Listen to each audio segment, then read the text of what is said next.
Hi, Grandma. So I understand you had some questions about how our behaviors affect diabetes. So to start off, I thought I'd give you a little bit more information about what diabetes is exactly.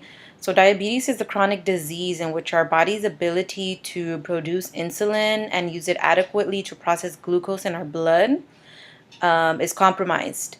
Now, insulin is a hormone that's produced by beta cells in our pancreas.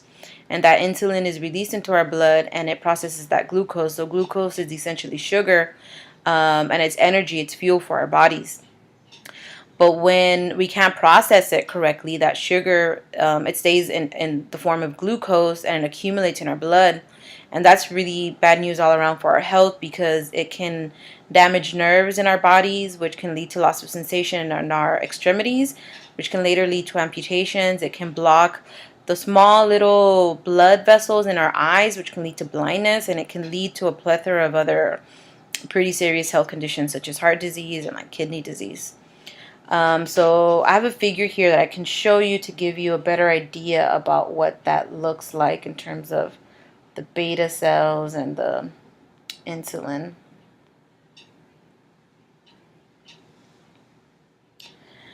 So here you can see this figure at the top is our pancreas. Down here it's located behind the intestine.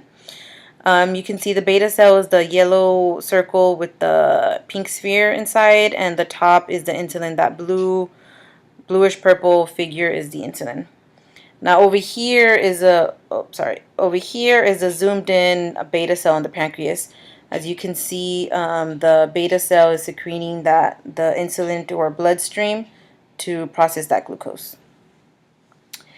Now, although genetic factors do play a role in diabetes development, our behaviors also play a very substantial role in diabetes development.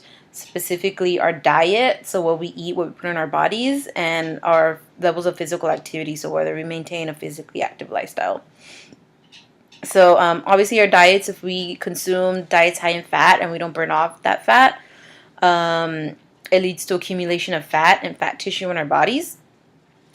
And that can lead to diabetes because fat tissue has free fatty acids, which can result in insulin resistance. And insulin resistance is a term that is given to our body's inability to produce or use insulin adequately. So free fatty acids inhibit insulin-stimulated uptake of glucose and glycogen synthesis. So basically it disrupts that process where insulin is released into our bloodstream and it acts on the glucose, which is our energy.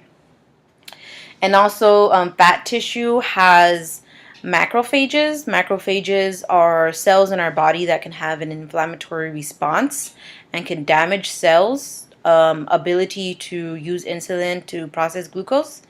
And fat tissue especially has higher levels of macrophages. Studies have found that greater than 40% of fat tissue in obese people can contain macrophages versus 10% in lean people in their tissue. Now, thirdly, obesity can also result in endoplasmic reticulum stress and beta cells, which can lead to the dysfunction of beta cells or even the death of those beta cells. And remember, beta cells are the ones that produce the insulin that we need, that is required to process glucose. And physical activity is also really important because resistance training specifically builds muscle, and muscle metabolizes sugar, metabolizes that glucose. So it stimulates insulin release and acting on glucose. So it helps that process. And if we don't have muscle that inhibits that process, we have more fat tissue. And I'll show you a figure here about what that looks like in terms of the damaged cells.